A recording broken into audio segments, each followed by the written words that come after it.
I'm Mike Hanky with Coldwell Bank of Virginia Colony here in Richmond, Virginia.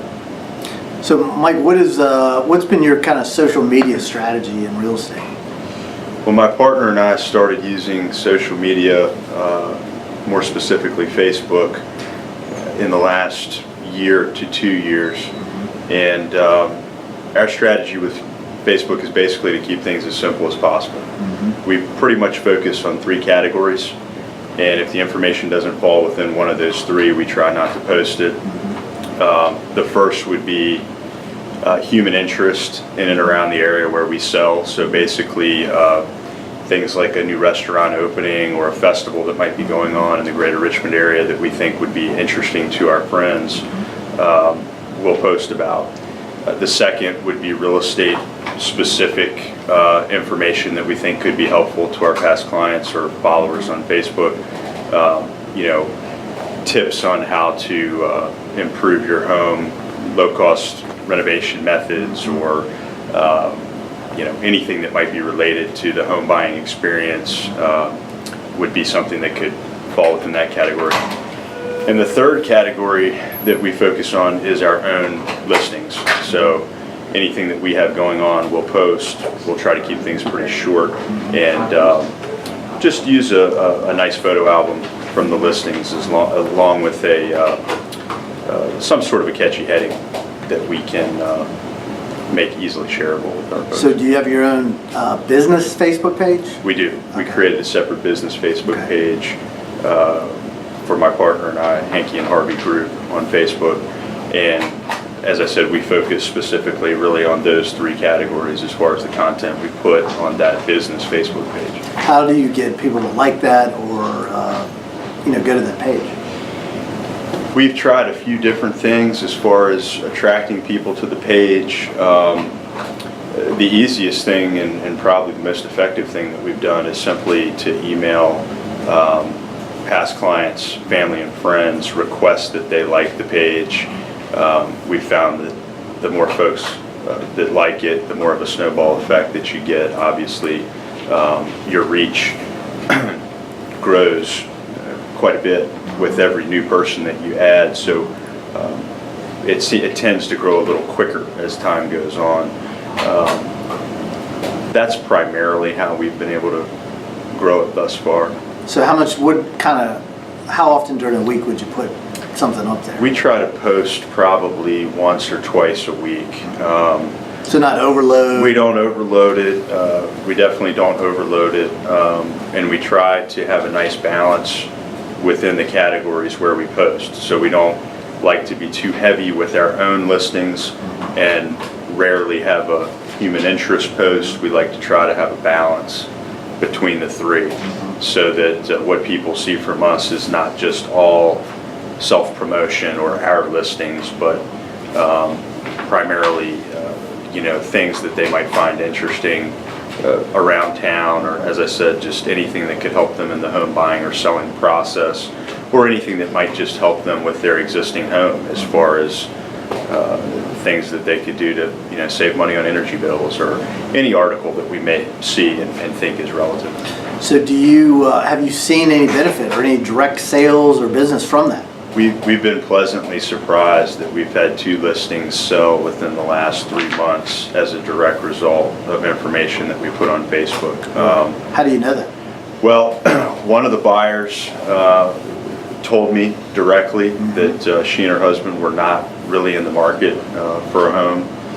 They had been searching here and there on Realtor.com and Zillow and some of the main websites, but they did not have a real estate agent. They were not looking at our local MLS, but they happened to see a post for a listing that I had on our Facebook page, which caught their eye, and they bought within a few days. Really?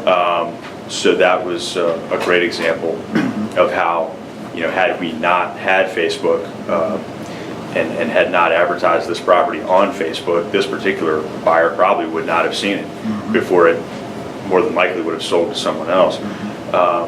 We also had another property very recently where a friend of mine who follows us on Facebook saw the post about the property and thought that it looked very much like something her sister-in-law would like, who was in the market.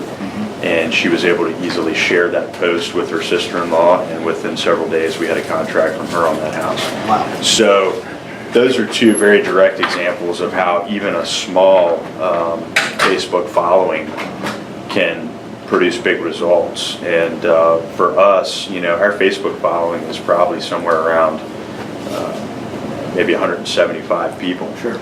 It's not huge by any means, especially compared to what most people have for their personal pages. But even a group of that size can yield some big results. So you've already seen business from that? We've seen direct business from that, and really that's with us posting, once to twice a week, and really posting our new listings maybe once initially, and then maybe a follow-up post within a few weeks if the listing hasn't sold.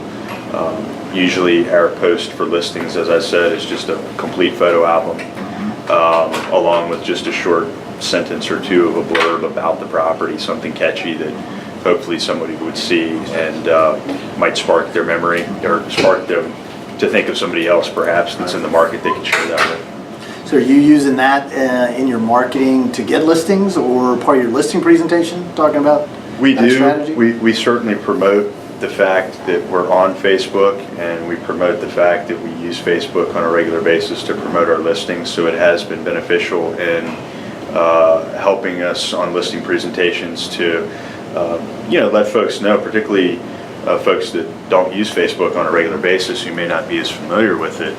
I think for us to be able to share with them our results and the success that we've had on Facebook, we definitely have some real world examples now that we can use with potential sellers on listing presentations that I think get them excited about what Facebook could do for their property. And we certainly promote that in other marketing materials that we send out to try and generate business. Is there any other social media platform you use, Twitter or anything else?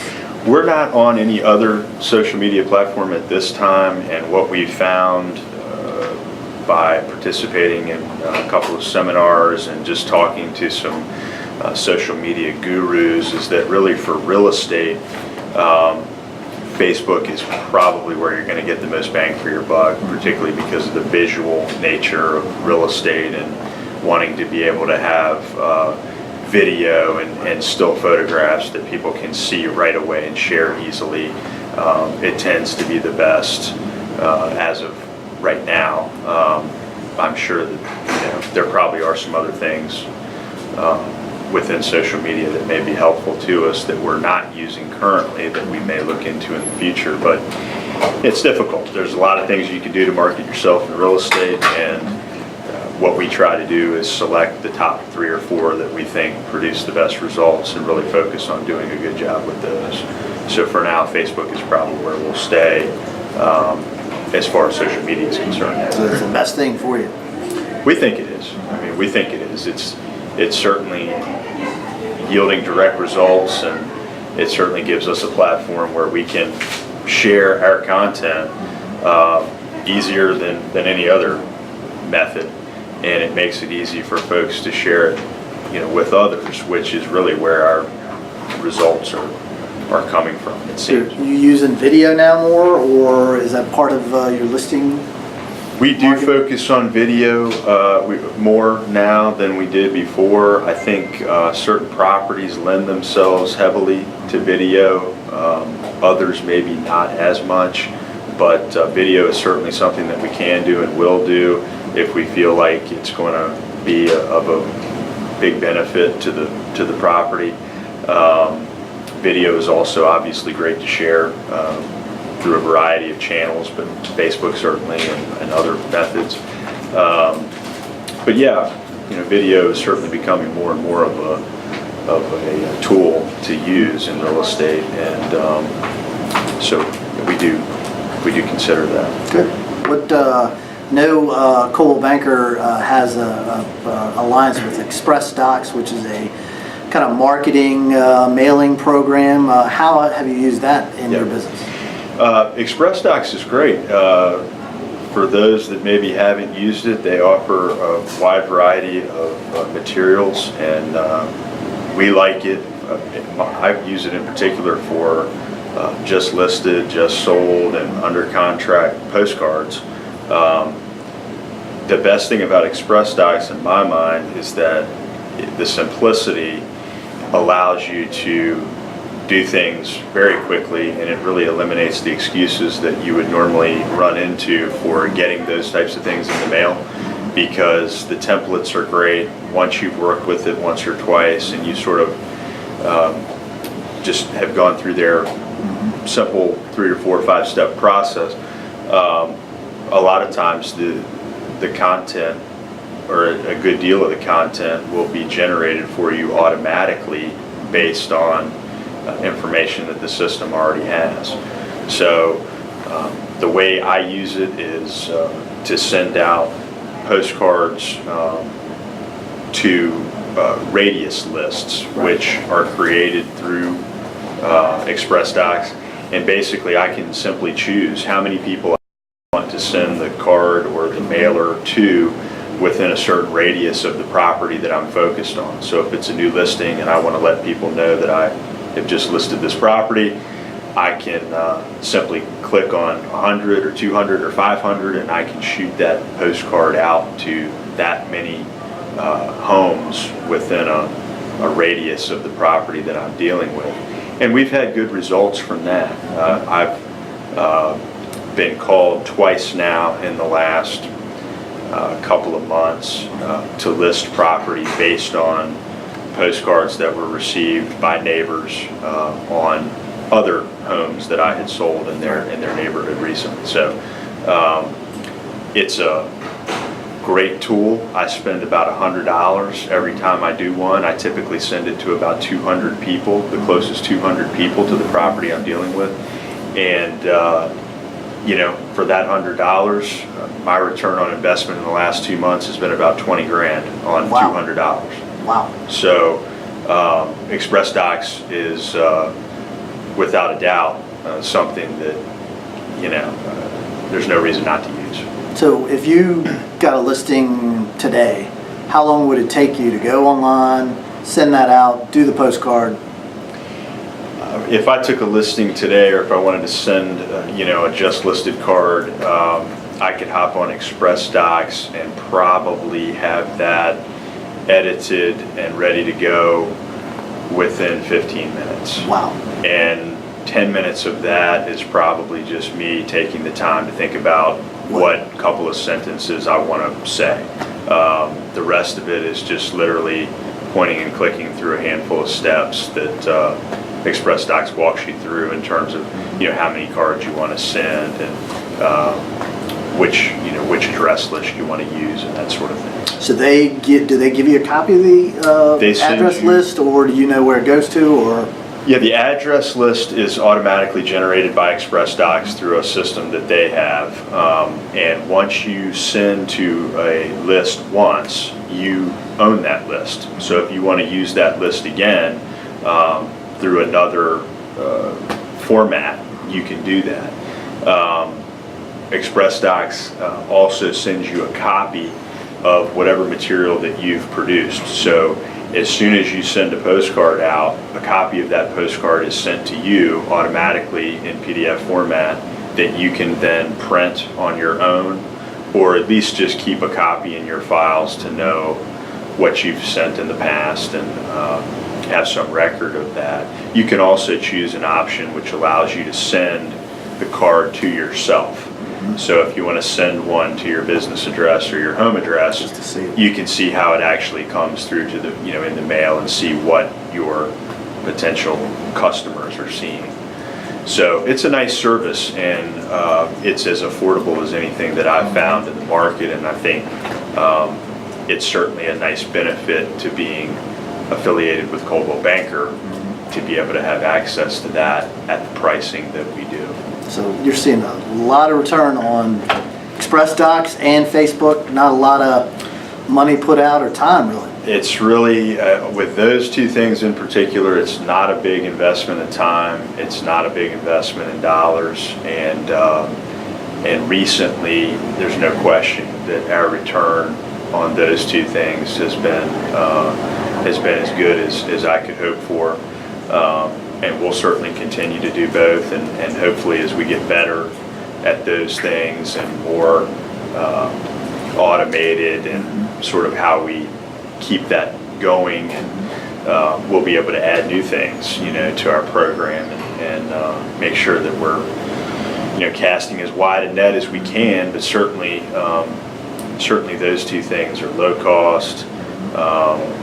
You really just, it's all about the content. If you can come up with a few creative things to say about your properties, make sure that the photographs that you're putting out there, both on your postcards and on Facebook, are quality photographs. We like to have all of our properties professionally photographed. I think that's the main. Those are the main components. You just want to make sure that what you do put out there looks nice and is a good representation of your brand. But I think there's no question. Very good things to do, if you're trying to promote yourself in real estate. I noticed too, you've been using previews a lot, and your price range of listings is, in the $600,000-$700,000 range here recently. Previews is great. It does give you that extra boost, and it gives you something to talk about with those higher end clients. I mean, I think anybody who has a home, in the upper price points, which in our area is considered to be $750 or above, as far as previews defines it, they like to have something special, for their house, and previews gives you something that you can offer them. We've used it a couple times recently, and it's been good. It's been good for us to be able to attract those sellers and compete with other agents who may not have that type of program to offer. So, previews is a nice program, and certainly it's a great thing to use if you're dealing with somebody in that price point.